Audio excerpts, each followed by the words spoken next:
85, 86 மற்றும் 87வது chapter இந்திரநீலம். சாத்தியின் திருஷத்தினோட 87வது chapter முடிவில் வராங்க. எனக்கு அதுதான் மிகப்பெரிய ரிலீஃப். ஏன் அப்படின்னா, நம்ம முன்னாடியே சொன்ன மாதிரி இது ஒரு சூதர் சொல்கிற ஒரு பாடல் வழியாக இந்த மித்திரவந்தையோட கதை விரியுது. மித்திரவந்தை யார், எப்படி இளையாதவர் மித்திரவந்தைய தூக்கிட்டு வராரு அப்படிங்கிற ஒரு கதைக்குள்ளே எங்கேயோ உள்ளே போய் கதைக்குள்ளே கதை போய் பல சாப்டர்ஸாக நீண்டுக்கிட்டே இருந்ததா. ஸோ ஒரு வழியாக திரும்பவும் திஷத்தியம்னு சாத்தியம் மீண்டும் 87வது சாப்டர் இறுதியில் வரதில் எனக்கு கொஞ்சம் உண்மையிலேயே எனக்கு ஒரு ரிலீஃபாக இருந்தது. டக்குன்னு ரொம்ப உள்ளே போயிட்டா it was not really working for me. I don't know why, but okay, it was interesting. அந்த 85, 86 நடக்கக்கூடிய 87 நடக்கக்கூடிய ஒரு மிகப்பெரிய ட்ரமாட்டிக்கான இன்சிடென்ட்ஸ் எல்லாம் ரொம்ப இன்ட்ரெஸ்டிங்காக இருந்தது. சுவாரஸ்யம் அப்படிங்கிறத தாண்டி எந்த அளவுக்கு அதில் ஒரு இலக்கிய குவாலிட்டி இருக்குது, இல்லை இலக்கிய மதிப்பு இருக்குது அப்படிங்கிறத நான் யோசிச்சுக்கிட்டே இருக்கேன், டு பி வெரி ஃப்ராங்க். ஏன்னா ஒரு மகாபாரத கதையை எடுத்து எழுதும்போது இந்த மாதிரி எக்கச்சக்கமான ஆக்ஷன் சீக்வன்ஸ், ஆக்ஷன் பிளாக்லாம் வரத்தான் செய்யும், வேறு ஒன்றும் பண்ணவும் முடியாது. அந்த இடத்துல எந்த அளவுக்கு நாம் க்ரியேட்டிவாக அந்த ஆக்ஷன் சீன்ஸ் எல்லாம் எடுத்து சொல்கிறோம், ரத்தம் திரிக்க அப்படின்னா அது ஒரு விஷுவலாக பார்க்கும்பொழுது தான் ஆக்ஷனுங்கிறது என்னை பொறுத்த வரைக்கும் ஒரு சண்டை ஆகட்டும், ஃபைட் ஆகட்டும், ஒரு லைக் ரொம்ப கோரமான ரொம்ப வைலண்ட்டான ஒரு சீன் ஆகட்டும், அதெல்லாம் விஷுவலாக பார்க்கும்பொழுது அந்த விஷுவல் மீடியம் மட்டுமே கொடுக்கக்கூடிய இம்பேக்ட். அதை எழுத்தின் வழியாக ஒரு 100 பக்கம் 200 பக்கம் எழுதினாலும் அந்த ஒரு ஃப்ளாஷில், ஒரு ஷாட்டில், ஒரு சீனில் கிடைக்கக்கூடிய ஒரு எமோஷ்னல் இம்பேக்ட், அது உள்ளே நம்மளை தாக்கக்கூடிய அந்த இம்பேக்ட் எழுத்தில் கிடைக்குமாங்கிறது நான் ஏற்கனவே பல தடவை வெண்முரசு வீடியோஸில் நான் டிஸ்கஸ் பண்ண ஒரு விஷயம்தான். அந்த கேள்வி தான் திரும்ப 85, 86, 87 படிக்கும்போது தான் எனக்கு தோணுச்சு. ஏன்னா சுபத்ரை கிட்டத்தட்ட லோகேஷ் கனகராஜ் படத்தில் வரக்கூடிய டீனா, அதுக்கப்புறம் குடியில் கூட அந்த வில்லியாவர்த்தி மாறுவாள். ஸோ இட் வாஸ் லைக் ஒரு டிஃப்ரெண்ட்டான, ஆனால் முதல்லையே ஒரு செட்டப் இருந்தது. Subhadra she is well known for her ராஜானுபாகுவான ஒரு உடல், கதையை தூக்கி அடிக்கிறதுல ஒரு மிகப்பெரிய தேர்ந்த ஒரு லைக் போர் வீராங்கனை அப்படின்னு சொல்லலாமா. யா, ஸோ எல்லாரையும் அடித்து நவுத்துறா, வரவன் போடுறவன்லாம் வெட்டி வீழ்த்துறா, கை காலு தலை உடம்புல எல்லா பாகங்களையும் அடிச்சு நவுத்துறா. ஸோ இதெல்லாம் அப்படியே படிக்கிறப்போ ஒரு இமேஜ் வருதில்ல, இந்த இமேஜ் அது அந்த அளவுக்கு ரொம்ப லாங் எக்ஸ்ப்ளனேஷன்ஸ், ரொம்ப நீண்ட வர்ணனைகள் அந்த வைலன்ஸை பற்றி சொல்லணுமா அப்படிங்கிற ஒரு கேள்வி வந்து. ஏன்னா at the end of the day, is it creating more impact? Is it just explaining who Subhadra is and what she is capable? Is it trying to tell that அப்படிங்கிற மாதிரி தான் நான் பார்த்தேன். இங்கே ஒரு நான் பர்பஸோடு பார்க்குறேன். ஏன்னா முழுக்க ஒரு கதையாக சொல்லப்பட்டு இந்த இடத்துலேருந்து இந்த இடம் போகுது அப்படிங்கிற ஒரு டிஃபைன்டு பாத்தில் போகும்பொழுது வாட்ஸ் த லைக் மெயின் இலக்கிய பகுதிகள் அப்படிங்கிற மாதிரி தான் நான் பார்க்குறேன். ஒரு ஓமையாகட்டும், லிட்ரரி எலமெண்ட்ஸ் என்ன இருக்குன்னு நான் பார்க்க ஆரம்பிச்சிட்டேன். ஆக்சுவலாக ஒரு மாதிரி தியரிட்டிக்கலாக போகிற மாதிரி தான் எனக்கு தோணுச்சு. ஆனால் முழுக்க ட்ரான்ஸில் போய் இது ரொம்ப அப்படியே பயங்கரமாக சட்டிலாக அப்படி இருக்குது. ஒரு உருவகத்தன்மையோடு பாருங்கள், எப்படி இருந்தாலும் ஒரு லிட்ரரி எலிமெண்ட் வந்துடும் உள்ளுக்குள்ளே. ஸோ ஏதோ ஒரு லைக் நிறைய லிட்ரல் கேன் பி லைக் உருவக elements as well. So basically நான் மித்திரவந்தை அந்த எறும்பு புத்தை பற்றி பார்க்குறதாகட்டும், அந்த எறும்பு உலகத்துக்குள்ளே போய் அங்கே ஒரு நீலன் உருவாகிறதாகட்டும், அங்கே அந்த நீலனோட மல்லுக்கு நிற்கிற ஒரு மல்லனோட அவன் எப்படி ஈஸியாக வெல்றானுங்கிறதாகட்டும், இது முழுக்க ரியல் வேர்ல்டில் நடக்கக்கூடியதை ஒரு வேற ஒரு உலகத்தில் ஏதோ ஒரு பேரல் யூனிவர்ஸ், மனுஷங்களோட யூனிவர்ஸும் எறும்புகளோட யூனிவர்ஸும் ஏதோ பேரலாக கனெக்ட் பண்ணி சொன்ன மாதிரி இருந்தது. ஸோ அட்லீஸ்ட் அந்த மாதிரி அதை கொண்டு போயிருப்பாருன்னு நான் நினச்சேன். But somehow I felt that in the too much explanation of this violence, is it like really necessary? Again and again நான் என்ன கொஷின் கேட்டுக்கிறது, are all these things really needed to tell who Subhadra is and what she is capable of? Is that the real purpose? அப்படிங்கிற மாதிரி தான். இதை தாண்டி literary elements ஆகட்டும், இல்லை ஒரு கலாபூர்வமான ஒரு கலை லைக் அம்சம் கொண்ட பகுதிகள்லாம் என்னென்ன இந்த சாப்டர்ஸ்லாம். இப்போது ஒரு நாவலில் ஒரு 92 அத்தியாயங்கள் இருக்குன்னு வச்சுப்போமே மொத்தமாக, ஆன் ஆவரேஜ், ரைட்? இப்போ அதில் பல அத்தியாயங்களை இப்படி நாம் point A to point B போகிறதுக்கு நடுவில் வெறும் மொழியை வச்சு மட்டுமே you know I will tell everything. ஒரு மொழி அழகுனாலே, ஒரு மொழி ஒரு பயங்கர வசீகரமான ஒரு மொழி வெண்முரசுக்கு இருக்குல்ல, அந்த மொழினால மட்டுமே வாசகர்களை படிக்க வைப்பேனா, இல்லை அதில் எக்கச்சக்கமான இலக்கிய கூறுகளை நான் அங்கங்கே எங்கெங்கெல்லாம் இடம் கிடைக்குதோ அந்த இலக்கிய மதிப்பீட்டின்படி ஒரு உயர் தரத்துக்கு நான் வாசகனை கொண்டு போவேனா அப்படிங்கிற ஒரு கேள்வி இருந்துட்டு, அப்படி இருக்கும் பொழுது பல சாப்டர்ஸில் இந்த மாதிரியான ஓகேஷான சில லைக் தேவைப்படுற இடங்கள்ல நிறைய வர்ணனைகள் கொடுத்து ஏதோ ஒரு விஷயத்த ப்ரூவ் பண்ண நினச்சி, பர்பஸ்ஃபுல்லாக ப்ரூவ் பண்ண நினச்சி அது மாதிரியே போகிற சாப்டர்ஸே நிறையா இருந்ததுன்னா, then how good is this like literary work அப்படிங்கிற மாதிரி சில கொள்கை. இது நான் வெண்வரசன்னு சொல்லலை, ஒரு மாதிரியான ஒரு ஒட்டுமொத்த இலக்கிய ஆக்கத்தை நாம் எப்படி அணுகணும், இல்லை நான் எப்படி அணுக விரும்புகிறேன், லைக் ஒரு டேட்டா அனாலிசிஸ்ன்னு சொல்ல முடியாது, பட் பெரும்பான்மையான பகுதிகள் எனக்கு ஒவ்வாத மாதிரி இருந்துச்சுன்னா ஒரு நாவல்லையோ இல்லை ஒரு சிறுகதையிலையோ கூட அது ஏற்றுக்க முடியுமா என்னால் அப்படிங்கிற மாதிரிலாம் திங்க் பண்ண ஆரம்பிச்சிட்டேன். எகெயின் இதெல்லாம் படிக்க ரொம்ப சுவாரஸ்யமாக இருந்தது. ஆனால் சுவாரஸ்யங்கிறது அந்த மொழி நடையினால் உருவாகிறதா இருக்குது. ஏன்னா 87ஆம் சாப்டர்னா ஒரு கட்டத்தில் நான் 87ஆம் சாப்டர் ஸ்டார்டிங்லேருந்து சாத்திக்கு இன்ட்ரடியூஸ் ஆகிற முன்னாடி வரைக்கும் அந்த சூதன் வந்து பாடுவான் இல்லையா, அது பாடுற வரைக்கும் நான் வந்து சத்தம் போட்டு ஒரு மந்திரம் பாட படிச்சுட்டு இருந்தேன். அந்த அளவுக்கு வசீகரமான ஒரு மொழி, அந்த ஒரு மொழிக்குள்ளே நான் போயிட்டேன்னு சொல்லலாம். இத்தனைக்கும் நான் சொன்ன மாதிரி ரொம்ப சாதாரண விஷயங்கள், ரொம்ப ட்ரமாட்டிக்கான இன்சிடென்ட் அவ்வளோ ஒரு கவர்ந்திழுக்கு மொழியில் சொல்லப்பட்டதுனாலே நான் அப்படியே சத்தம் போட்டு படித்து அது ஒரு தனி மோன் ஆக்டிங் சொல்ல முடியாது, ஒரு பயங்கரமான ஒரு டெலிவரி கொடுக்கலாம்னு நினச்சேன். ஒரு ட்ரமாட்டிக்கான லைக் ரெண்டிஷன் கொடுக்கலாமான்னு நினச்சேன். ஆக்சுவலாக அந்த அளவுக்கு நான் இழுத்துட்டு போகுது அந்த மொழி. ஆனால் அந்த மொழியை தாண்டி என்ன இருக்குங்கிறத நான் பார்க்க விரும்புகிறேன். இந்த ஒட்டுமொத்த வர்ணனைகள், உருவகம், அனலாஜிஸ், இல்லை லைக் ஓவரால் மெட்டஃபரிக்கலாக வேறு எதாவது சொல்கிறதாகட்டும், இல்லை ரொம்ப சைக்கலாஜிக்கலாக சொல்கிறதாகட்டும், இல்லை லைக் ஒரு பியூட்டிஃபுல்லான மூமெண்ட்டை க்ரியேட் பண்ண அது வழியாக டயலாக்ஸ் வழியாக வந்து ஒரு வாசகனை இன்னும் கொஞ்சம் ஒரு வேறு ஒரு தளத்துக்கு எடுத்துகிட்டு போகிறதாகட்டும், இந்த மாதிரி விஷயங்கள் நடக்குதா அப்படிங்கிற நான் திரும்ப அனலைஸ் பண்ணிக்கிட்டே இருக்கேன். சரி, அதுக்குள்ளே அப்படியே போயிடலாம். 85, 86, 87. ரிஷபன் அதற்கு முன் அரண்மனைக்குள் நுழைந்ததில்லை. அது உயரமில்லாத மரக்கூட்டங்களும் சிற்றறைகளும் கொண்டது என்பது அவனுக்கு ஏமாற்றம் அளித்தது.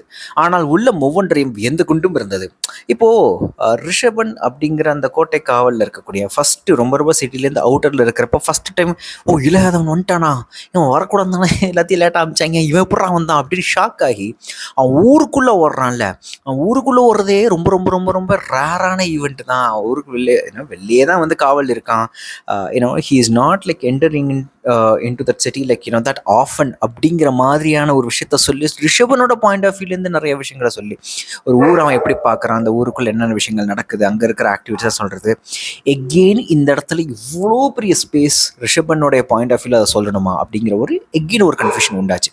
என்னென்ன விஷயங்கள் அங்கே ஆட் ஆகுது, லிட்ரரி குவாலிட்டி பாயிண்ட் ஆஃப் வியூவில் என்னென்ன விஷயங்கள் ஆட் ஆகுதுன்னு நான் நிறைய யோசிச்சு பார்த்தேன். And I was not very convince to very frank. But இந்த இடத்துல லைக் அவனுடைய அந்த டக்குன்னு ஒரு சர்ப்ரைசிங்காக அவனுக்கு தோணுதில்ல. அவன் இது வரைக்கும் அவ்வளோ உள்ளே போனதே இல்லை, ரைட்?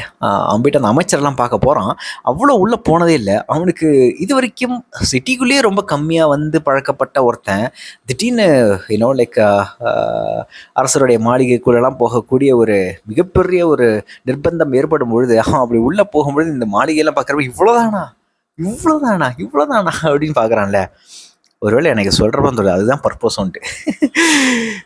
ஒரு சாதாரண காவலனாக, கோட்டை காவலனாக ஒரு ஊர் எல்லையில் காவல் காக்கிற லைக் ஜஸ்ட்டு எப்படி சொல்கிறது, டோல்கேட்டில் நம்ம ஆட்கள் நிற்கிற மாதிரி அவங்க திடீர்னு விதான சௌதாக்குள்ளே போய் நுழைஞ்ச மாதிரி எப்படி இருக்கும், அந்த மாதிரியான ஒரு விஷயமா தான் எனக்கு தோணுது ஆக்சுவலாக. ஸோ அவனுடைய பார்வையிலேருந்து ஒரு ஒட்டுமொத்த ஷாக்கிங், அந்த சர்ப்ரைசிங்கான அவன் அந்த பில்டிங்லாம் பார்த்துட்டு இவ்வளோதானா அப்படின்னு நினைக்கிறான்ல. எனக்கு அது ஓகே, ஒரு 2 பேராலே சொல்லியிருக்கலாமே. ஆனால் அது எதுக்கு இவ்வளோ லென்த்தாக சொன்னார்னு எனக்கு புரியல. I am again thinking like what is the purpose of like ரிஷபனோட பாயிண்ட் ஆஃப் வியூ கிட்டத்தட்ட ஒரு half ஆஃப் த சாப்டர் அதிலே வந்து செலவழிச்சிருப்பார். ரிஷபனை பற்றி சொல்லி ரிஷபன் எப்படி இதை பார்க்குறான், அதை பார்க்குறான்னு சொல்லி இந்த ஷாக்கிங் எலமெண்ட்டு இவன் டேரெக்டாக இவ்வளோ நாள் உள்ளே வந்ததே இல்லை, டக்குன்னு பார்க்குறான், அவனுக்கு ரொம்ப ஷாக்கிங்காக இருக்குது. இப்படி சொன்னால் கூட அந்த ஒரு மெசேஜ் வந்து கன்வே ஆகும்னு தான் எனக்கு தோணுது. ஏன்னா நான் நோட் பண்ணி வச்சிருக்கிறது தான் ஒரு அழகான இலக்கிய தகுதியுடைய ஒரு புள்ளி நான் நம்புகிறேன். இந்த தருணத்தை வந்தடைகிறதுக்கு தான் அவ்வளோ பெரிய ஜேர்னி தேவைப்படுதா, இல்லை அந்த ஜேர்னியை இன்னும் எஃபிஷியண்ட்டாக லைக் சொல்லியிருக்கலாமா அப்படிங்கிறது என்னோட கேள்வி. அரண்மனையின் 2வது மாடியில் இருந்த மந்தன அறைக்குள் சென்ற கர்ணகர் அங்கு பீடத்தில் அரசணி கோலத்தில் அமர்ந்திருந்த சுவடிகளை நோக்கி கொண்ட அனுவந்தரை நோக்கி தலை வணங்கி இளவரசே என்றார். அவர் வருவதை ஓசையாலேயே உணர்ந்து திகைத்து எழுந்த அனுவேந்தர், இளையாதவரா என்றார் கர்ணகர். எங்குலார் என்றார் அனுவேந்தர். நகர் நுழைந்துள்ளார். இது எப்படின்னா, விந்தர் அனுவேந்தர்லாம் தேர் ஆல்வேஸ் தேர் எக்ஸ்பெக்டிங் இளையாதவன் இன் சம் ஃபார்ம்.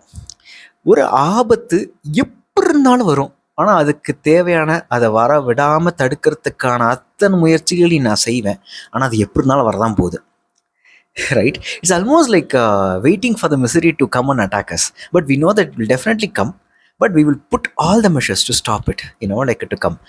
ஆனாலும் அந்த ஒரு ஹேண்ட்சைட் இருக்கணும். எகென் அண்ட் எகென் ஒரு தவறான விஷயம் இல்லை நாம் எதிர்பார்க்காத விஷயமா இருந்தாலும் அதை நடக்கிற வரைக்கும் அது கண்டிப்பாக நடக்கணும்னு தெரியும். ஆனால் அது நடக்க வேணாம்னு மனசு தோணிக்கிட்டே இருக்கும். பட் ஆனால் அது நடக்கிற வரைக்கும் உள்ளுக்குள்ளே ஒரு ஹேண்ட்சைட்டி இருக்கும்ல, அந்த ஒரு ஹேண்ட்சைட்டி தான் இங்கே இருக்கும் அப்படின்னு சொல்லிட்டு எனக்கு தோணுது. ஆக்சுவலாக வந்து விட்டாரா, அப்போ அடி வந்துட்டான்ல, போகிறண்டா, வருவான், எப்போ வருவான் அப்படின்னு சொல்லிட்டு காத்துட்டு நிற்கிறது, எல்லாத்தையும் வந்து ரெடி பண்ணி நிற்கிறது. இந்த ஒரு மண்டை குடைச்சல் போகிறோம், நான் வந்துட்டான், போகிறோம், அவ்வளோதான், இதுக்கு மேலே வந்து போகிறதான் அப்படிங்கிற மாதிரியான ஒரு மைண்ட் செட்டுக்கு ஒரு கிளாரிட்டிக்கு வரான்னு நினைக்கிறேன் அனுவந்தர். ஸோ எனக்கு அந்த இடம் தான் like a fear they have always been waiting for அப்படிங்கிற மாதிரி தான் தோணுச்சு. they don't want to like face that fear, but somehow they have to. So அந்த ஃபியர் வருமா இப்போ வருமா அப்போ வருமா அப்படின்னு சொல்லிட்டு பயந்துக்கிட்டு ஆன்சைட்டியில் உட்காருக்கிறதுக்கு அந்த ஃபியர் வந்ததுன்னு தெரிஞ்சுட்டா போகிறோம். அந்த ரியாலிட்டி ஹிட் பண்ணும் பொழுது அதுக்கப்புறம் அடுத்த ஸ்டெப்லாம் பார்க்கலாம் அப்படின்ட்டு. குவிந்தெழுந்த மேடுகளில் நூற்றுக்கணக்கான சிற்றறை முகப்புகள் திறந்திருந்தன. அங்கே அமர்ந்து கீழே நோக்கி களியாடின பெரிய எறும்புகள். அப்பால் பெரும் களஞ்சியம் ஒன்று உணவு அடுக்குகளால் நிறைக்கப்பட்டு கொண்டிருந்தது. ஒரு கணமும் ஓயாதவர்கள் என சுமை இழுத்துச் சென்றனர் ஏவலர். இங்கும் அங்குள்ளது போலவே குல அடுக்குகள் உள்ளன. படைக்களம் ஏந்துபவர், அவர்களுக்கு சொற்களம் அமைப்பவர், அக்களம் நின்று ஆடும் அரசருடன் இணைந்திருக்கும் சான்றோர், அவர்களுக்கு அகவழி ஒளி காட்டும் முனிவர் என்றால் மித்திரை. இந்த ஒரு எறும்போட உலகத்துக்குள்ள போறாள். எனக்கு இதுதான் ரொம்ப ரொம்ப சிம்பாலிக்கா ஒரு உருவகத்தன்மையோட தான் தோணுச்சு. லைக் ஒட்டுமொத்த லைக் எறும்பு உலகத்தையும் வச்சு அங்கேயும் இதே மாதிரியான சில லேயர்ஸ் இருக்குது, ஒரு சொசைட்டல் லேயர்ஸ் இருக்குது. இங்கே அரசர் அரசி லைக் கூடவே நிற்கக்கூடிய சான்றோர்கள், முனிவர்கள், என்னென்னமோ இதெல்லாம் இருக்குது. அங்கேயும் வந்து ஏவலர்கள் இருக்காங்க, கொண்டு போய் லைக் சேர்த்துட்டு இருக்காங்க. ஸோ ஒரு எறும்போட உலகத்துக்கு ஒரு பாதாள உலகத்துக்குள்ள போய் லைக் எறும்போட உலகம் எப்படி இருக்குது அப்படிங்கிற மாதிரி பார்க்குற மாதிரியான ஒரு இமேஜ் வந்து பியூட்டிஃபுல் ஆச்சு. ஃபார் சம் ரீசன் என் மைண்டில் வந்து அது ஃபுல் அண்ட் ஃபுல் இந்த குண்டு பல்பு வெளிச்சத்தில் அந்த ஒட்டுமொத்த எறும்பு உலகமும் இருக்கிற மாதிரி எனக்கு தோணுச்சு ஆக்சுவலாக. பட் அது ஒரு இருளில் நடக்கக்கூடிய விஷயம் தான். அந்த இருளே வந்து கண் பழகி அந்த மொத்த உலகமும் அவளுக்கு வித்திரவந்தைக்கு தெரியுது அப்படிங்கிற மாதிரி தான் சொல்லப்படுது. பட் ஃபார் சம் ரீசன் எனக்கு அந்த குண்டு பல்பு லைட்டு தான் அந்த ஒட்டுமொத்த எறும்பு உலகத்தை காட்டுறதுக்காக பாய்ச்சப்பட்டதாக எனக்கு தோணுச்சு. அது என் தெரியல எனக்கு.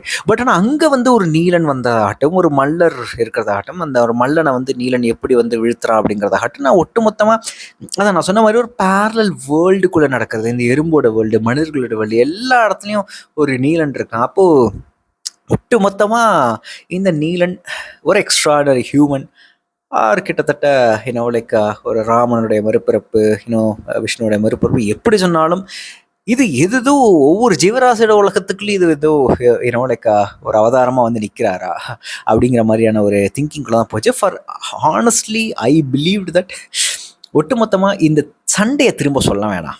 அங்கே போயிட்டு அந்த மனத்தன்னேற்பு அரங்கில் அந்த மேடையில் நடக்கக்கூடிய ஒரு போரை ஏதோ சொல்ல வேணாம். அதனால் ஈஸியாக இந்த ஒரு எறும்பு உலகத்தை வச்சு லைக் சிம்பாலிக்காக நமக்கு சொல்கிறாரு, அவ்வளோதான். அதோட நிப்பாட்டிட்டு ஈஸியாக வந்து மித்திரை வந்து கிளம்பி போயிடுவான்னு தான் நான் நினச்சேன் ஆக்சுவலாக.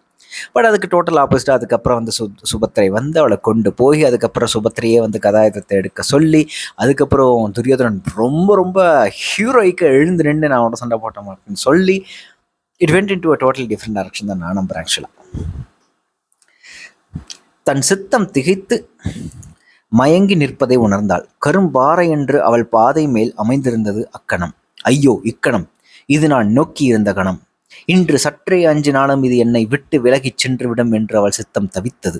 உலை எழுச்சி கொண்டு அப்பாறையை அள்ளி புரட்டி விளக்க அவள் முனைந்த பொழுது அது வெறும் கருமுகிலென தன்னை காட்டி மறைந்தது. ஆனால் அதை கடந்து காலடி வைக்க அவளால் இயலவில்லை. இது சுபத்திரை, இளையாதவன் என் அண்ணன் உங்ககிட்ட கேட்க சொன்னான், அவனை உனக்கு பிடிக்குமா, நீ என் கூட வரியா, அவ்வளோதான் கேள்வி. என்ன ஏது அந்த இடத்துல அவ தடுமாறுறா. ரொம்ப நார்மலான ஒரு மனுஷன் தடுமாறுற மாதிரி தடுமாறுறான். அம்மா என்ன பண்ணுவாங்க, ஐயோ அப்பா என்ன பண்ணுவாங்க, ஐயோ அண்ணாக்கள் என்ன பண்ணுவாங்க. இந்த தடுமாற்றம் எனக்கு ரொம்ப வியர்டா இருந்தது ஆக்சுவலா. She is in a totally different mind set ever since she hurt that புல்லாங்குழல் இசை. கரெக்டாக குளிச்சுட்டு வந்து அந்த புல்லாங்குழல் இசை கேட்டு அதுக்கப்புறம் என்னோட படுக்கையில் விழுந்து சோகையாக விழுந்து கிட்டத்தட்ட மரணத்தின் வாயிலுக்கு போய் அதுக்கப்புறம் செவிலியனை கிருஷ்ணர் அவன் இப்படிலாம் சொல்லி முழுக்க முழுக்க நீலனுடைய நினைப்பாகவே இளையாதனோட நினைப்பிலே இருக்கக்கூடிய ஒருத்தி திடீர்னு இப்படி ஒருத்தி வந்து கேட்குறப்ப நான் வேற ஒரு ஹைட்டில் தான் அவருடைய ரியாக்ஷன் எதிர்பார்த்தேன். வேற ஒரு மைண்ட் செட்லேருந்து வெளிப்படக்கூடிய ஒரு லைக் ஒரு எதிர்வினை தான் எதிர்பார்த்தேன். ஆனால் அவள் டோட்டலாக முற்றிலுமாக ஒரு சாதாரண ஒரு மனுஷி, ஒரு அரசி, ஒரு இளவரசி, ஒரு பேக்கு இளவரசி எப்படி வந்து திங்க் பண்ணுவாளோ அந்த மாதிரி தான் திங்க் பண்ணி சொல்கிறான். எனக்கு அந்த இந்த இடத்துல எனக்கு என்ன ரொம்ப ரொம்ப பிடிச்சிருந்ததுன்னா, உண்மையிலே இது ஒரு லைஃப் சேஞ்சிங் மூமெண்ட். இந்த இடத்துல இல்லை நான் வரமாட்டேன்னு சொல்லிட்டேன்னா சுபத்ரை அப்படியே விட்டுட்டு எஸ்கேப் ஆகி போயிருப்பா. இல்லை வரமாட்டேன்ட்டா அப்படின்னு சொல்லிட்டு ஒரு பிக் டேர்ன் ஆஃப் ஈவெண்ட்ஸ் நடந்திருக்கும். லைக் 12B பஸ்ஸை பிடிச்சானா பிடிக்கலையா அப்படிங்கிற மாதிரி நடந்தா ஒரு லைஃப், நடக்கலைன்னா இன்னொரு லைஃப்ங்கிற மாதிரி ஒட்டுமொத்த லைக் விஷயத்தையும் இங்கே மாற்றக்கூடிய ஒரு தருணம். இந்த தருணத்தில் ஒரு கரும்பாறை மாதிரி அவள் முன்னாடி நிற்கல. அந்த ஒரு தருணம் அப்பாறையை அள்ளி புரட்டி விளக்க அவள் முனைந்த பொழுது அது வெறும் கருமுகில தன்னை காட்டி மறைந்தது. அந்த கருமுகிலா தான் இருக்குது. அது அவ்வளோ பெரிய பாறை நினைச்சவளுக்கு அது வெறும் கருமுகில். ஆனாலும் அந்த கருமுகில கூட ஈஸியாக எட்டி போக வேண்டிய அந்த கருமுகில கூட அவளால் கடந்து செல்ல முடியவில்லை. அந்த இடத்துல தான் லைக் ஐ திங்க் அகெயின் அந்த இடத்துல ஒரு பியூட்டிஃபுல்லான இந்த மெட்டஃபரிக்கலான ஒரு அழகான ஓமை வந்து உட்காரும் பொழுது அதுக்கு இன்னும் அழுத்தம் கூடுது நான் நம்புகிறேன். நான் உடனே ஜென்ரலைஸ் பண்ணிக்கிட்டேன். Obviously I will generalise like everything. இந்த மாதிரி எத்தனை கரும்பாறை தருணங்களை நான் வந்து ஃபேஸ் பண்ணியிருக்கேன். மிக மிக முக்கியமான தருணங்கள் இந்த 10th 12th லைஃப் சேஞ்ச் ஆகுது, அதெல்லாம் விட்டுறோம், படிப்பெலாம் விட்டுறோம். வாழ்க்கையில் பல தருணங்களில் உறவு சிக்கலில் இல்லை நண்பர்களோடு இருக்கக்கூடிய அதில் ஒரு உறவு சிக்கல் தான் வச்சுக்கலாம். இல்லை ஒரு ப்ரொஃபஷ்னலாகவோ இல்லை பர்சனலாகவோ சரி நிறைய விஷயங்களுக்கு போயிருக்கலாம். ஒரு கரும்பாறையாக எனக்கு முன்னாடி நின்ன பல விஷயங்களை கரும்பாறைன்னு எண்ணி அதை எட்டி உதைக்க கூட எனக்கு தைரியம் இல்லாமல் நான் பின்வாங்கி பல விஷயங்கள்லேருந்து விலகி வந்திருக்கேன். அதை வெறும் கருமுகில நினச்சி அதை நான் ஈஸியாக கடந்து போயிருந்தேன்னா என்னுடைய லைஃப் டேர்ன் ஆஃப் ஈவெண்ட்ஸ் வந்து நிறையா இருந்திருக்கும். ஸோ இது ஒரு பியூட்டிஃபுல்லான மெட்டஃபராக ஈஸியாக ஜென்ரலைஸ் பண்ணக்கூடிய ஒரு மெட்டஃபராக நம்ம பார்த்துக்கலாம்னு நினைக்கிறேன் எனக்கு தெரிஞ்சு. இன்று சற்றே அஞ்சினாலும் இது என்னை விட்டு விலகி சென்றுவிடும் என்று அவள் சித்தம் தவித்தது. அந்த ஒரு சித்தம் தவிக்குதுல அந்த இடத்துல இன்ட்யூஷன் சொல்லக்கூடிய விஷயங்கள் தான் இருக்கும். லாஜிக்கலாக ரொம்ப யோசிக்க ஆரம்பிச்சோன்னா முக்கியமாக இந்த கரும்பாறை என தெரிந்த விஷயங்கள் எல்லாத்தையும் இன்னும் அவ்வளோ முட்டுக்கட்டையாக இருக்கக்கூடிய பல விஷயங்கள் அந்த இடத்த தாண்டிட்டோம்னா நம்மளை டோட்டலாக நம்மளுடைய லைஃபோட ட்ராக்கே மாறப்போகுதுன்னு நாம் அறிந்த விஷயத்தில் ரொம்ப இன்ட்யூஷன் பேஸ்டாக தான் டெசிஷன் எடுக்கணும்னு நான் நம்புகிறேன். ரொம்ப லாஜிக்கலாக யோசிக்கும் பொழுது அப்பா அம்மா ஒட்டுமொத்த ப்ராக்டிக்கல் லைஃப் உள்ளுக்குள்ளே வந்து நம்மளுடைய வாழ்வை எந்த அளவுக்கு முன்னேற்றி செல்லாத ஒரு டெசிஷனை தான் எடுப்போம். அதுதான் முக்கியம். குப்பை வருது, அதை போட்டு வருவோம். ஒரு வீடியோ பண்ணுறதுக்குள்ள 1008 வேலை. இதோ இந்த மாதிரி ப்ராக்டிக்கல் வேலைகள்லாம் வந்து தான் இந்த மாதிரியான பெரிய முட்டுக்கட்டையாக மாறும். அதையும் கருமைகள் போல எழுத கடப்போம்.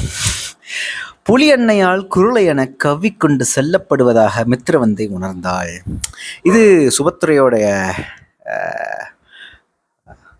பல வித்தைகளை காமிக்கிறதுக்கு, அவளுடைய வலிமையை ஆற்றலை காமிக்கிறதுக்கான ஒட்டுமொத்தமான 85-86 சாப்டர் செலவிடப்பட்டிருக்கு. அதில் இந்த ஒரு அழகான சின்ன ஒரு அனலாஜி எனக்கு பிடிச்சிருந்தது. புலி அன்னையால் குருளையென கவ்விக்கொண்டு செல்லப்படுவதாக மித்திரவிந்தை உணர்ந்தாள். அவள் விழிகளே தானென நின்று அவனை நோக்கினாள். நீலத்தோள்கள் கடல் அலையென எழுந்தமையதை அவற்றின் வெண்ணிற நுரை என படையாழி எழுந்து மின்னலிட்டு மீள்வதை, அவன் குழல் சூடிய மயில் பீலியின் புன்னகையை, அவன் முன் செம்முத்துக்கள் செவ்வுதழ் மலர்கள் செந்தழல் கீற்றுகள் என சிதறிய குருதியினூடாக கண்டாள். நஞ்சு நஞ்சு என அரற்றியது நெஞ்சம். உயிர் கொள்ளும் நஞ்சு, உளம் கொள்ளும் நஞ்சு, அடைந்தவை அனைத்தையும் அழித்து தானென ஆகி நின்றிருக்கும் நஞ்சு, கொன்று உண்டு உயிர்ப்பித்து மீண்டும் கொன்று விளையாடும் அழியா நஞ்சு. இது ஒரு ரத்தமிக்கான போயம் மாதிரி இருந்தது. அழகா சூப்பராக அந்த கடைசி லைன். இது 86 சாப்டரோட கடைசி பேரா நான் நம்புகிறேன். லைக் பார்க்குறாள்ல, ஃபஸ்ட் டைம் நீலனை பார்க்கும் பொழுது தொலைவுலேருந்து நீலனை பார்க்குறான். அவங்க நின்றுட்டுருக்கான், குதிரை மேலே நின்றுட்டுருக்கான், சிரிச்சுன்னு தான் இருக்கான். அப்பயும் போல சிரிச்சுக்கினே இருக்கான்.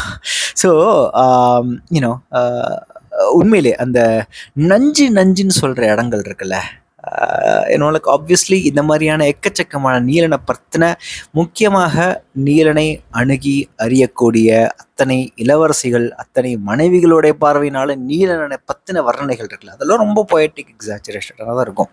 அதெல்லாம் ஒன்றும் லைக் படித்து ஒரு மாதிரி ட்ரெயின் ஆகிட்டோன்னு சொல்லலாம், இல்லை படித்து ஒரு மாதிரி ஒரு சேச்சுரேஷன் லெவலுக்கு போயிடுச்சு அப்படின்னு சொல்லலாம். ஃபார் எக்ஸாம்பிள், விழிகளை தான் என நின்று அவளை நோக்கினாள், நீலத்தோள்கள் கடல் அலை என எழுந்தமைவதை, அவற்றின் வெண்ணுரையை வெண்ணிற நுரை என படையாழி எழுந்த மில்லட்டு மீழ்வதை, குழல் சூடி மேல்விழின் புன்னகையை, அவன் முன் சென்முத்துக்கள் சென்வதர்மல்கள் செந்தழல் கீட்டுகள் என சிதறிய குருதினூடாக கண்டாள். இந்த மாதிரியான ஒரு கிளீஷேட்னு சொல்ல முடியாது, திரும்ப திரும்ப மனைவிகளோட பார்வையினால, அந்த இளவரசியோட பார்வையினால நீலன் எப்படி தெரியுறாங்கிறதுக்கான அத்தனை விவரணைகளும் கிட்டத்தட்ட ஒரே மாதிரி தான் இருக்கும். அதை மட்டுமே தனியாக எடுத்து திரும்ப வைக்கலாம் நினைக்கிறேன். அதில் சில பியூட்டிஃபுல்லான சில மொமெண்ட்ஸ் இருக்கும். அப்படி ஒரு பியூட்டிஃபுல்லான மொமெண்ட் தான் இங்கே நஞ்சுன்னு சொல்லக்கூடிய விஷயங்கள் இருக்குல்ல, எனக்கு ரொம்ப பிடிச்சது. அது ஒரு ரித்தமிக்காக இருந்ததுனாலே, ரித்தமிக்காக இருக்கிறத விட இந்த நஞ்சோட குவாலிட்டியை ஒரு ரொம்ப எஃபிஷியண்ட்டாக ஒரு 2-3 லைனில் சொன்னது இருக்குல்ல, எனக்கு ரொம்ப பிடிச்சது. நஞ்சு என அரட்டியது நஞ்சு, உயிர்கொள்ளும் நஞ்சு, உளம் கொள்ளும் நஞ்சு, அடைந்தவை அனைத்தையும் அழித்து தானென ஆகி நின்றிருக்கும் நஞ்சு, கொன்று உண்டு உயிர்ப்பித்து மீண்டும் கொன்று விளையாடும் அழியா நஞ்சு. அந்த நஞ்சோட கேரக்டரிஸ்டிக்கை ஒரு பாடல் மாதிரி சொன்னது, அந்த ரசமிக்கா சொன்னது தான் எனக்கு ரொம்ப பிடிச்சது. ஆக்சுவலாக இந்த இடத்துல படையாழி அமைத்த வெள்ளிக்கோட்டைக்கு அப்பால் தொட முடியாதவராக நீலன் வந்து கொண்டிருந்தார். மென்மழையென பெய்த குருதியால் அவர் குதிரை செந்நிறமாகியது. இது ஒரு சாம்பிளுக்கு தான் எடுத்து வச்சேன். இந்த மாதிரி எக்கச்சக்கமான இடங்கள்ல அந்த போர், ஒரு சிறிய போர் நடக்குதுல்ல, Subhadra and Krishnan tag team versus அத்தனை பாவப்பட்ட சோல்ஜர்ஸ், அப்படிதான் எனக்கு தோணுது.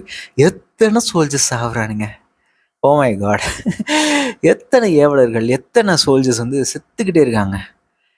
லைக் எந்த ஒரு பர்பஸும் இல்லாமல், எந்த ஒரு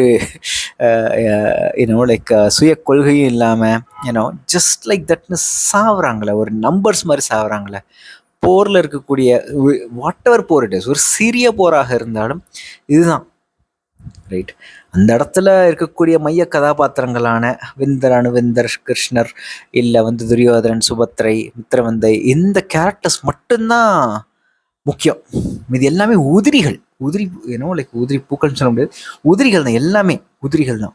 இந்த உதிரிகள் எல்லாமே சாவது ஜஸ்ட் 1-2 லைன்ல சொல்லப்படுதில்ல, அவ்வளோ ஒரு வயலன்ஸை கண்ணு முன்னாடி கொண்டு வரல. அதுக்கான ஒரு சின்ன சாம்பிள் தான் மென்மழையான பெய்த குருதியால் அவர் குதிரை செந்நிறமாகியது. இந்த ஒரு இமேஜ் இருக்குல்ல, ஒரு குதிரை முழுக்க முழுக்க ரத்தத்தால் அப்படியே ஸ்பிளாஷ் பண்ணப்பட்டு, முழுக்க பூசப்பட்டு, குருதியால் பூசப்பட்ட ஒரு குதிரை இமேஜின் பண்ணுறது எனக்கு ஒரு மாதிரி இருந்தது ஆக்சுவலாக. அப்படிதான் அந்த மொத்த சாப்டர்லையும். இத்தனைக்கும் அது பரவாயில்ல, சுபத்திரை கிட்டத்தட்ட ஒரு ஸ்பிளாஷிங் ஆஃப் பிளட் ஸ்பிளாஷிங்கில் உடம்பு முழுக்க, அவளுடைய கருங்கூந்தல் முழுக்க லைக் செந்நிற லைக் மயிர் விழுதுகளாக மாறுது அப்படிங்கிற மாதிரிலாம் ஒரு சின்ன இடத்துல ஒரு அனலாஜி வரும், ஒரு விஷுவல் அனலாஜி வரும், சூப்பராக இருக்கும் அது. சட்டமுடி போட்ட மாதிரி இருக்கும், ஃபுல்லாக ரெட் கலரில், அந்த அளவுக்கு அப்படியே ரத்தம் திருக்குது. சுபத்திரை துரியோதனரை நோக்கி நின்றாள். அவர் தன் மடியில் 2 கைகளையும் வைத்தபடி விழி அசையாமல் அமர்ந்திருந்தார். என்று சுபத்திரை மீண்டும் அறை கூவினாள். அவ்வொலியால் உடல் அசைவுற்ற துச்சாதனர் தன் தமையனை நோக்கி விட்டு அவளை நோக்கினார். காற்றில் களையும் திரை ஓவியம் போல பெருமூச்சுடன் எழுந்த துரியோதனர் தன் சால்வையை தோளில் சீரமைத்துக் கொண்டு கைகூப்பி, யாதவ இளவரசியை வணங்குகிறேன்.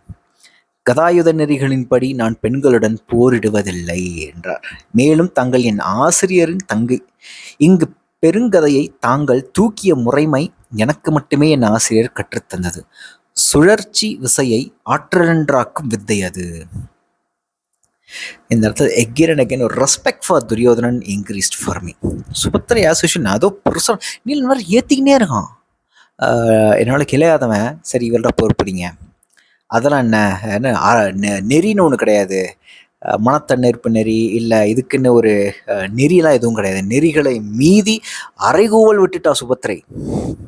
இதுக்கப்புறம் பொண்ணோட இது பண்ண மாட்டேன், அது பண்ண மாட்டேன், பெண் வந்து இன்னும் இந்த மாதிரிலாம் வரக்கூடாது, பெண்கள்லாம் அதில் கலந்துக்க கூடாதுன்னு சொல்கிறதுக்கு நீ யார்? என்னுடைய சார்பாக சுபத்திரை அந்த கதாயுதத்தை எடுப்பா. அவ்வளோதான். அவள் அரைகூறா. அவள் she is inviting someone for the fight. If she is calling, no நெரி should come into place. There is no rules. You should cross the rule and then like fight with her அப்படின்னு நீலன் ஏற்றி விட்டுக்கினே இருக்கான். அவ்வளோ ஏற்றி விட்டதுக்கு அப்புறமும் துரியோதனன் ரொம்ப அமைதியாக எழுந்து, நான் உன்னோட போர் புரிய மாட்டேன், கதாயுத நெறியின்படி நான் கதாயுத நெறியின்படி நடக்கிறேன்.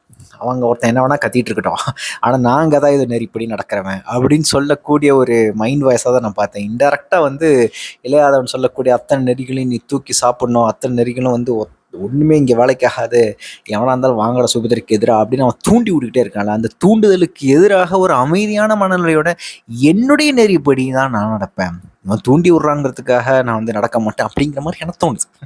Just my point of view. Yeah, கதாயுத நெறிகளும் எப்படி நான் பெண்கள்னு போடுவதில்லை. அதுக்கும் மேலே என்னுடைய ஆசிரியரின் தங்கை அப்படின்னு சொல்லும்போது டக்குன்னு ஒரு ஒரு ஒரு 1-2 செகண்டுக்கு நான் கன்ஃபியூஸ் ஆகிட்டேன். ஏன்னா பலராமரை நான் டோட்டலாக மறந்துட்டேன்.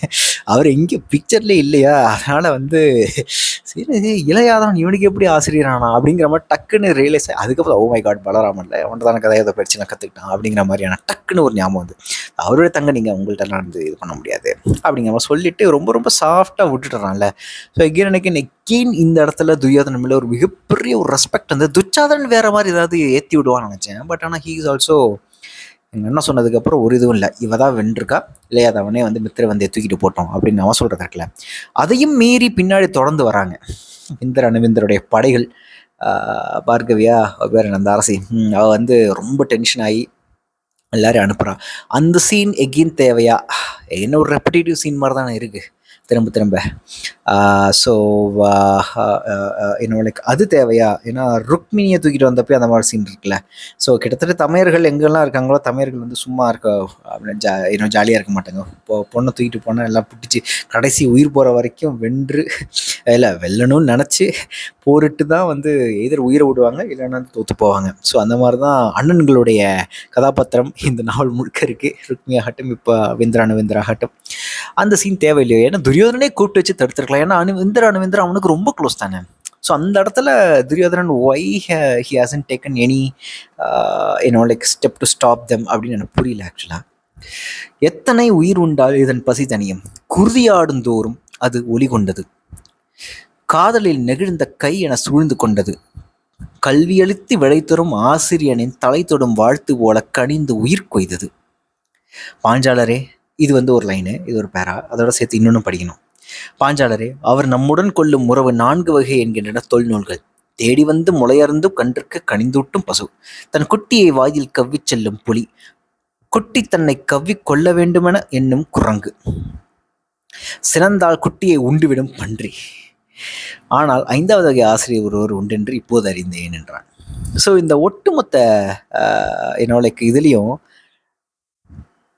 ஒரு ஸ்பெக்ட்ரமாக தான் இருக்கார் இளையாதவன். அந்த ஸ்பெக்ட்ரத்தை பற்றி தான் நாங்கள் இங்கே வந்து பேசுகிறாங்க. It's not like totally opposing இரு துருவங்களில் நின்று ஆடக்கூடிய ஒரு கேரக்டரை வந்து இளையாதவனை வந்து பேசவே இல்லை. ஒரு மாதிரி ஸ்பெக்ட்ரமாக தான் வந்து டிஸ்கிரைப் பண்ணுறாங்களே. இந்த ஒட்டுமொத்த நாவலின் இளையாதவனுடைய ரொம்ப ரொம்ப அகோரமான கோரமான ஒரு முகமாகட்டும், அத்தனை சில லைக் சிறு சிறு போரில் கூட எத்தனை பேர் வெட்டி வீழ்த்தி எந்த ஒரு தெய்வதட்சணை இல்லாமல் அடுத்தடுத்து மேலே ஏறி தன்னுடைய பர்பஸை நோக்கி கோடை நோக்கி போய்கிட்டே இருக்கான். எந்த அளவுக்கு அதே சமயம் இது ஒரு புறம்னா எந்த அளவுக்கு அக்ரூர் ஆகட்டும், கிருதவர்மன் ஆகட்டும், அவங்கள மன்னிக்கிற இடமாகட்டும், ஸோ ஒரு மன்னிக்கிற இடத்துலையும் இருக்கான். ஸோ இதுக்கு நடுவில் இருக்கக்கூடிய அத்தனை முகங்களும், நடுவில் காதல் கொள்கிற முகமாகட்டும், லைக் சத்யபாமாட்ட அடி வாங்குகிற முகமாகட்டும், இது நான் பண்ணணும்னு நினைக்கிறேன். இந்திரநீலத்தோடைய முடிவில் ஒட்டுமொத்தமாக இந்த கிருஷ்ணனுடைய இளையாதவனுடைய ஒட்டுமொத்த அனைத்து முகங்களையும் பற்றியும் பேசணும். குழையிறதாகட்டும், ஆசிரியனாக இங்கே சொல்கிறபடி ஒரு ஆசிரியன் ஆகிறதாகட்டும், இல்லை எல்லாரையும் லைக் ஒரு பொலிட்டிக்கலி ஒரு ஸ்ட்ராட்டஜிக்கலாக எல்லா கேரக்டர்ஸையும் உள்ளே விட்டு ஒட்டுமொத்த சேமந்தகமணியை வச்சு ஒட்டுமொத்த விளையாட்டை நடத்துறதாகட்டும், லைக் ஒரு விஷயம் வேணும், ஒரு பொண்ணு நம்மளை விரும்புகிறா, அவளை தூக்கிட்டோன்னு முடிவு பண்ணதுக்கப்புறம் எதையும் பார்த்துடலான்னு எல்லாரும் தூக்கி அடிச்சு துவம்சம் பண்ணுறதாகட்டும், அண்ணனுங்க எவனையும் கொல்லாமல் விடுறதாகட்டும், ஏற்றி விடுறதாகட்டும், அத்தனை ஃபேஸஸ். இட்ஸ் லைக் ஒரு ஒரு மல்டிஃபேசட்டட் கேரக்டரை ஒரு நாவல் முழுக்க எடுத்து சொல்லக்கூடிய ஒரு விஷயமா தான் இப்போ இந்திரநீலத்தை எனக்கு நினைக்க தோணுது. இந்த இடத்துல சாத்திகி ரொம்ப ரொம்ப லைக் நான் எங்கே போனாலும் அவர் விட மாட்டார். எங்கே போனாலும் விட மாட்டார். So there is no way to escape him. Even நான் அவர்கிட்ட எஸ்கேப் ஆகணும் போல நான் இப்படி தான் புரிஞ்சுங்க. சாத்திக்கு எப்படி என்ன நினைக்கிறான் அப்படின்னா, என்னுடைய ஆணவம் தடுக்குது அவர் முன்னாடி வந்து நிற்கிறதுக்கு. லைக் நான் என, என் குலம் என, இந்த ஒரு சின்னஞ்சிறு தான் எனும் உணர்வை, அந்த ஆணவ உணர்வை கூட நான் இழந்துட்டு நான் ஒன்றுமே இல்லை, அவர் முன்னாடி வந்து நிற்க முடியாதுன்னு சொல்லிட்டு தான் ஓடி போகிறான். அப்புறம் திருஷத்தை திரும்ப பிடிச்சி இழுத்துட்டு வந்து கன்வின்ஸ் பண்ணி, வா அவரை பார்த்துக்கலாம், நான் ஒன்றும் எதுவும் பண்ண மாட்டேன், நீ என் உயிர் நண்பன் அப்படின்லாம் சொல்லி கூப்பிட்டு வரான். அப்போ தானே இந்த பாடல்லாம் வருது. சூதன் வந்து மித்திரவந்தையோடைய கதையை சொல்கிறான். ஸோ அந்த இடத்துல தான் ஹீஸ் கெட்டிங் த ரியலைசேஷன், எங்கே போய் ஒழிய முடியும். அவர் முன்னாடி அத்தனையும் இழந்துட்டு தான், தான் எனும் உணர்வை கூட இழந்துட்டு தான், அத்தனை ஈகோலஸாக தான் நான் போய் நிற்க முடியும் அவர் முன்னாடி. ஸோ வேறு வழியே இல்லை, அப்படி தான் நின்று ஆகணும். அவர் முன்னாடி நிற்கிறதுக்கான ஒரு கான்ஃபிடென்ஸை அந்த ஒட்டுமொத்த கதையும் கொடுத்துருக்குன்னு நினைக்கிறேன். ஒரு கோரமான முகத்தை தான் கொடுத்துருக்கு இல்லையா. அந்த மித்திரவந்தை கதையில் ரொம்ப காதல் உள்ளம் கொண்ட ஒரு இளையாதவனையோ, இல்லை ரொம்ப ரொம்ப அன்புள்ளம் கொண்ட, மன்னிக்கக்கூடிய லைக் புன்னகை மாறாத மன்னிக்கக்கூடிய ஒரு குணாம்சத்தையே வந்து இந்த கதையில் காமிக்கவே இல்லை. முழுக்க கோரமான, எஸ் எனக்கு இது அரசியல் ஸ்ட்ராட்டஜிக்காக தான் இந்த இடத்துல எனக்கு அவந்தி நாட்டு இளவரசி முக்கியம்னு அணுகி, அந்த பொண்ணோடைய சொல்லில்லாமல் நான் வரமாட்டேன்னு சொல்லி, அதுக்கப்புறம் எப்படியோ ஸ்ட்ராட்டஜைஸ் பண்ணி லைக் சுபத்திரையை கூப்பிட்டுட்டு போய் பல உயிர்களை கொன்று ஒழித்து அவளை தூக்கிட்டு வர்றது இருக்குல்ல. There is no soft corner in Krishnan's heart through the story அப்படிங்கிறது தான் என்னுடைய புரிதல். அது தெரிஞ்சதுக்கப்புறம் தான் ஒரு மாதிரி சாத்திக்கு பயத்தில் வரானா, இல்லை இதுதான் விதி, வேறு எதுவும் பண்ண முடியாது, இந்த தானென உணர்வை கூட நான் அழிச்சிட்டு தான் முன்னாடி வந்து நிற்கணும் அப்படிங்கிற ஒரு கன்விக்ஷனுக்கு வரானா தான் எனக்கு ஒரு மிகப்பெரிய ஒரு கொஷினாக இருக்குது. பாவம், ஒட்டு மொத்தமாக 87 ஆயிடுச்சு. இன்னும் ஒரு 4 சாப்டர் தான் இருக்குன்னு நினைக்கிறேன். எப்படி முடியுதுன்னு பார்ப்போம்.